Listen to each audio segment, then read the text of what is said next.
Nous sommes en 1499 dans la petite ville de Sultanpur Lodi.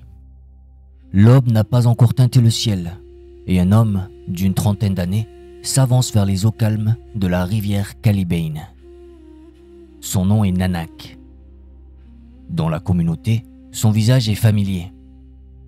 On connaît sa droiture, son travail honnête, mais on murmure aussi sur ses longues heures de contemplation, sur ce regard qui semble parfois traverser les apparences du monde. Comme chaque matin, il entre dans l'eau pour son bain rituel. Mais ce jour-là, le courant de sa vie allait changer le cours de l'histoire. Il s'immergea et ne refit pas surface. Le premier jour fut un murmure d'inquiétude qui se propagea de maison en maison. Le deuxième, un lourd silence de deuil qui s'abattit sur la ville. On le crut emporté par les flots, son âme rendue à l'éternité.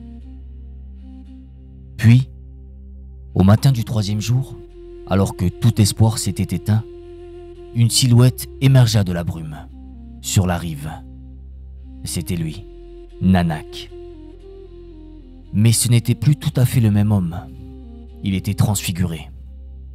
Son corps était là, mais son être rayonnait d'une quiétude insondable. Il portait en lui un silence lumineux, et sur ses lèvres, un message d'une simplicité si radicale qu'il allait ébranler les fondations d'un monde bâti sur la division.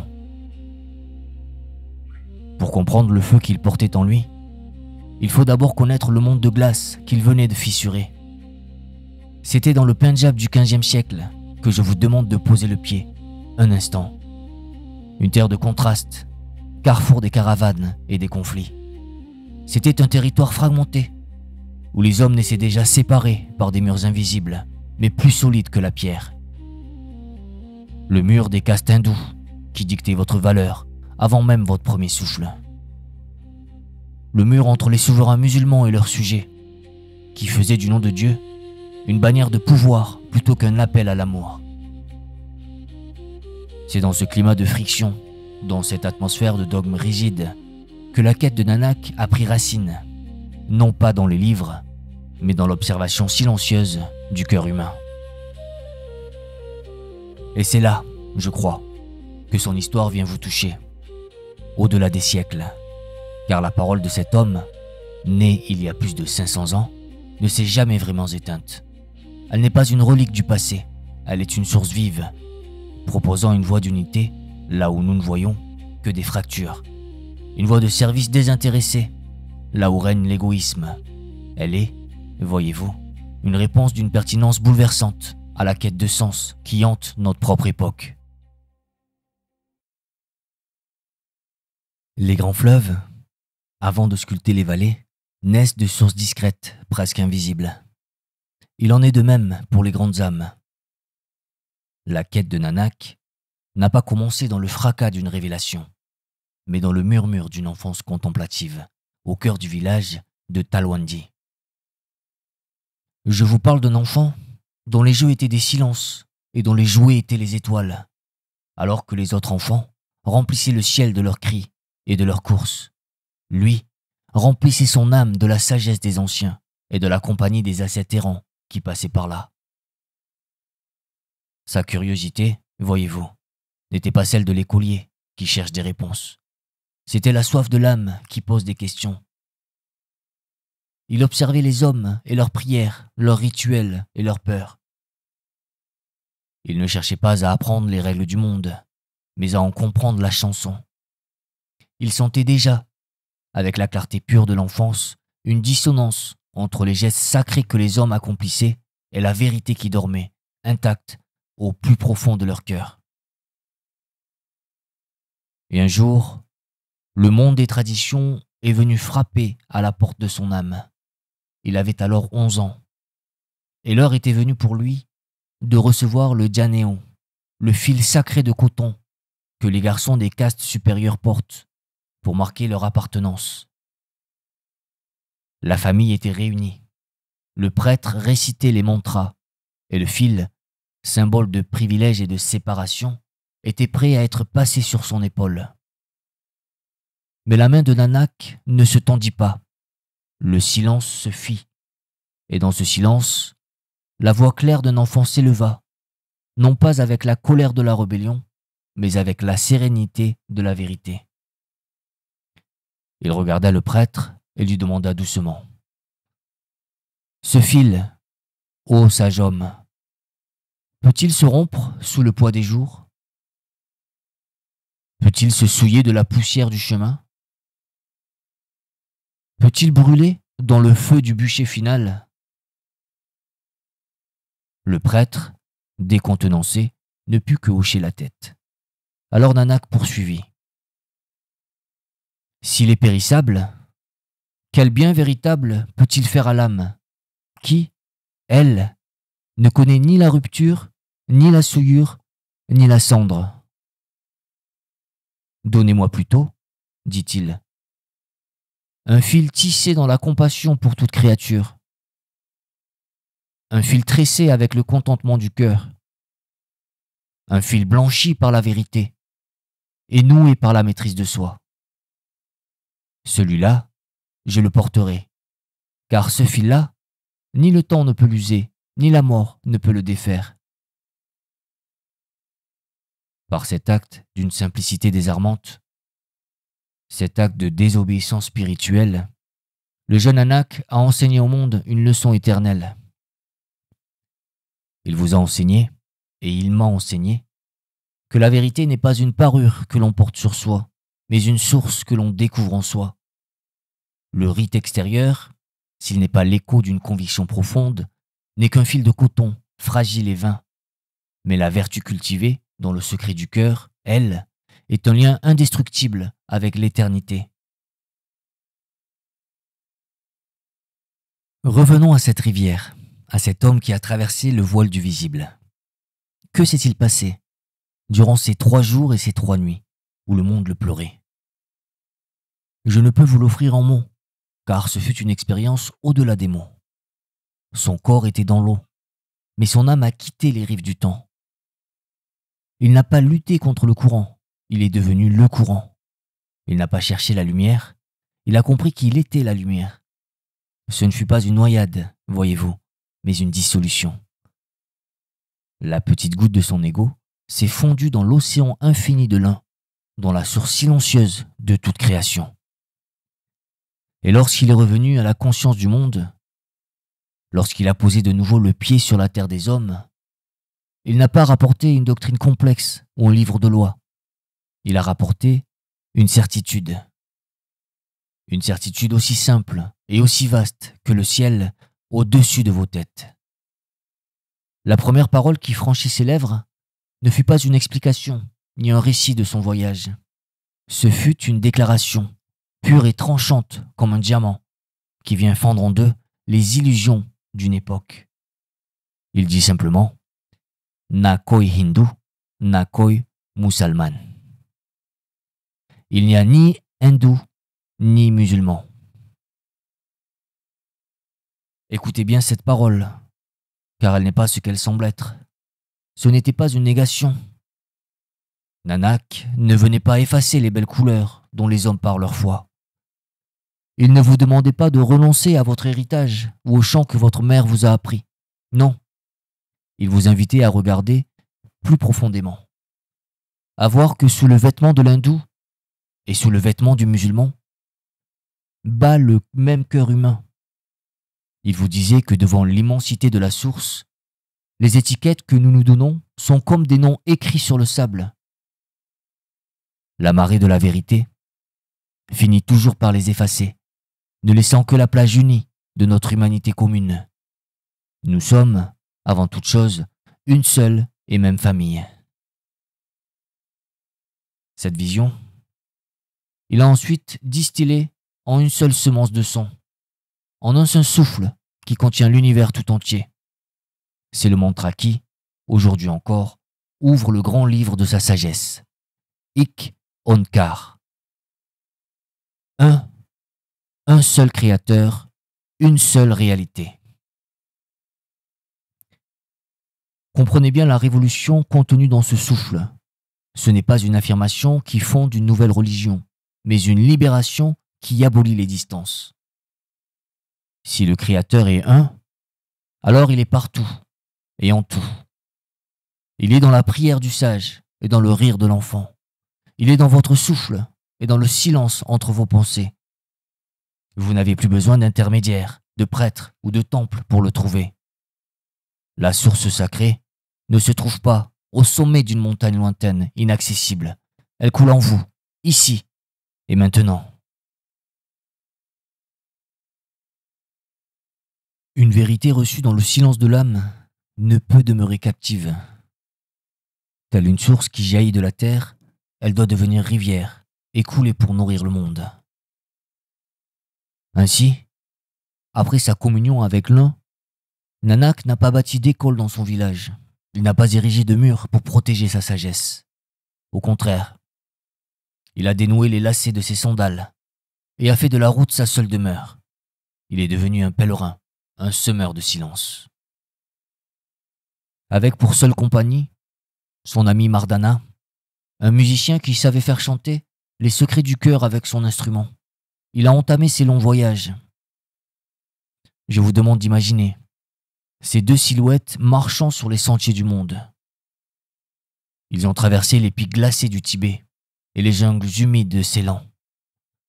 Leurs pieds ont foulé la poussière des cités anciennes de Bagdad et senti l'humidité des terres du Bengale. Mais comprenez bien la nature de leur marche. Ils n'allaient pas pour conquérir les esprits ou pour convertir les âmes. Leur quête était plus humble et infiniment plus vaste.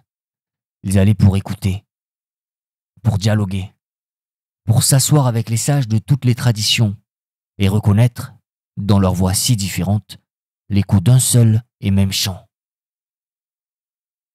C'est au cours de l'un de ces voyages que s'est déroulée une histoire qui est à elle seule une leçon de vie. Arrivé épuisé à la Mecque, ce lieu si sacré pour le monde musulman, Nanak s'allongea pour trouver le repos. Dans l'abandon du sommeil, ses pieds se tournèrent en direction de la Kaaba, l'édifice saint. Un gardien, le cœur brûlant d'un zèle pieux, le vit et fut scandalisé par ce qu'il prit pour un outrage. Il le réveilla sans ménagement, sa voix dure de reproche. « Comment oses-tu, infidèle, diriger tes pieds impurs vers la maison de Dieu ?» Nanak ouvrit les yeux. Il n'y avait en lui aucune trace de peur, ni de colère. Son regard était d'un calme océanique. Avec une douceur qui désarma toute la fureur du gardien, il répondit : « Tu as raison, mon frère, j'étais fatigué. Alors, je te le demande, prends mes pieds toi-même et tourne-les dans une direction où la maison de Dieu n'est pas. » Le gardien resta figé. Il regarda à gauche, puis à droite, vers le ciel, vers la terre. Et il comprit. Dans quelle direction aurait-il pu tourner les pieds de cet homme ? Il n'existait aucune direction vide de la présence divine. Par ce geste simple, Nanak a brisé les murs de toutes les mosquées, de tous les temples et de toutes les églises. Il vous enseigne, avec une infinie patience, que l'on ne peut pas confiner l'immensité dans une boîte de pierre, aussi sacrée soit-elle. Dieu n'est pas là-bas, dans une direction cardinale que votre boussole pourrait indiquer. Il est la boussole elle-même. Il est l'espace qui vous entoure, l'air que vous respirez.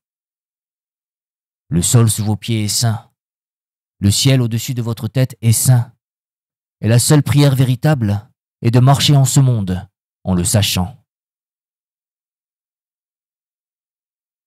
Toute rivière finit par rejoindre l'océan.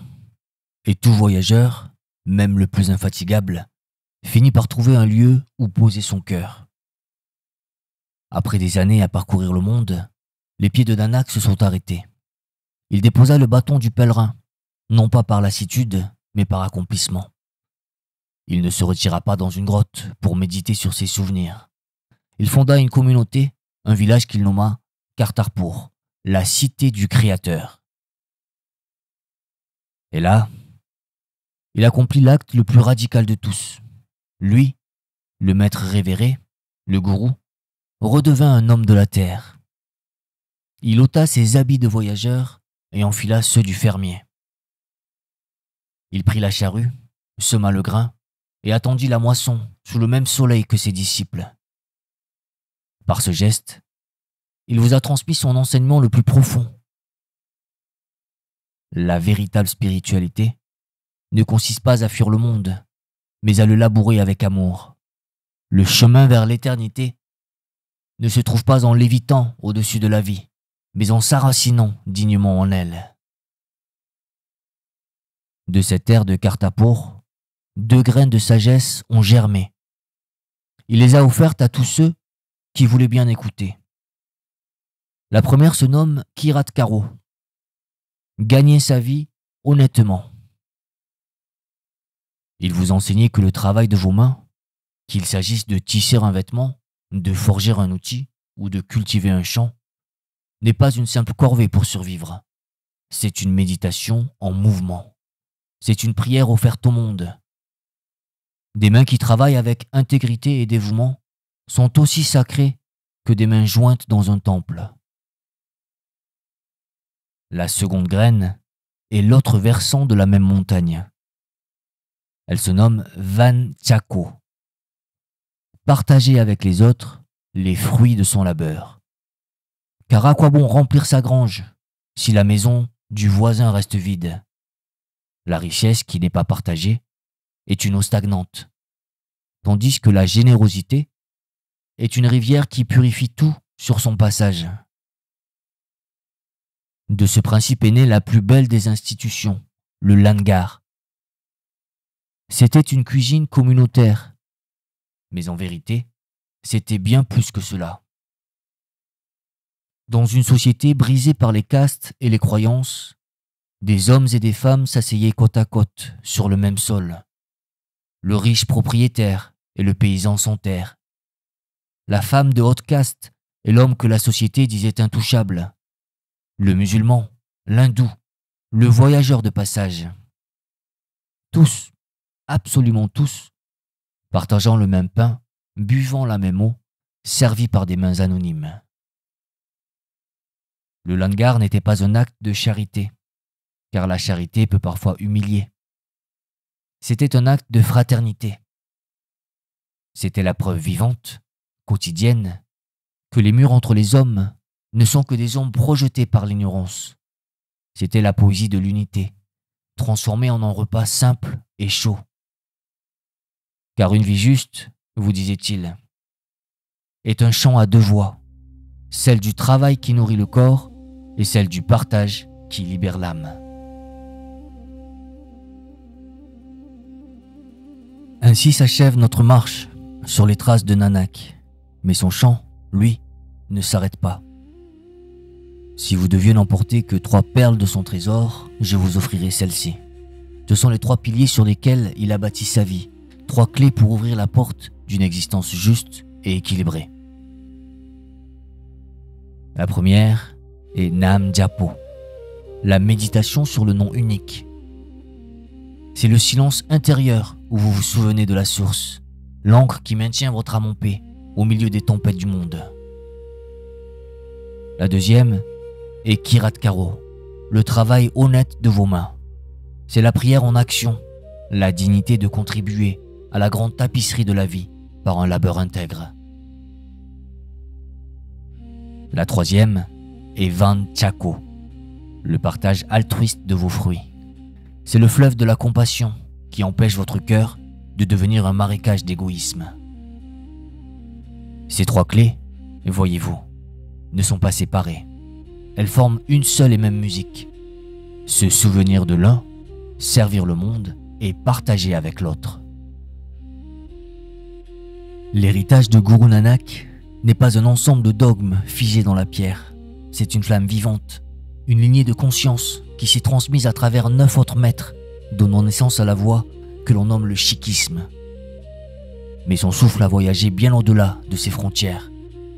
Il fut un pionnier du dialogue entre les religions, cherchant le fil d'or qui les relie toutes.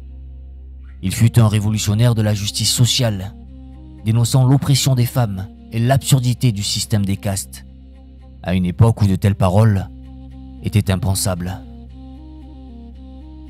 Et aujourd'hui, que vous dit-il à vous?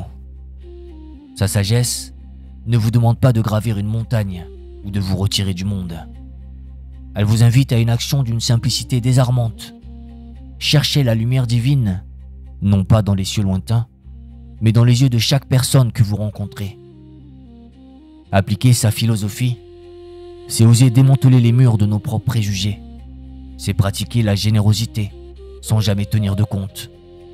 C'est voir notre travail quotidien, même le plus humble, non comme une simple tâche, mais comme notre contribution unique au bien de tous. Alors je vous laisse avec ces questions comme un miroir tendu vers votre propre conscience. Quel fil sacré et inutile vous accrochez-vous encore, fait de peur ou d'orgueil?